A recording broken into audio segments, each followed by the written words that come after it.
Good evening, friends. What is happiness? Happiness to me is being with nature, being one with nature. Because I'm made of 5 elements my physical body, that is earth, fire, air, water, ether, and that is the microcosm, and so is this Mother Nature, universe made of these same 5 elements.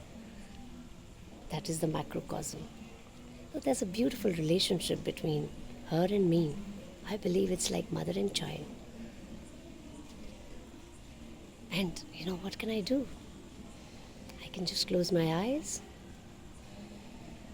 take a deep breath, and visualize the beautiful universal values of loving, caring, sharing, gratitude,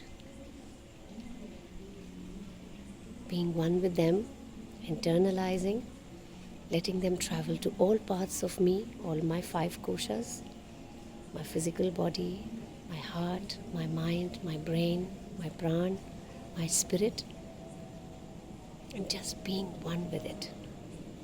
Have you noticed a fruit-bearing tree like this one?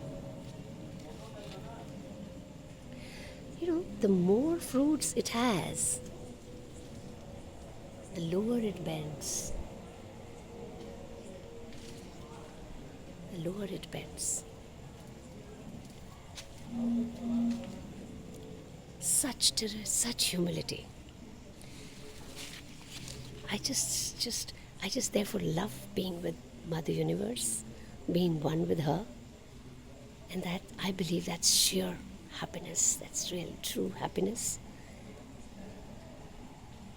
because it's also being one with Him, my Lord. So just be happy, friends. Enjoy. Thank you so much.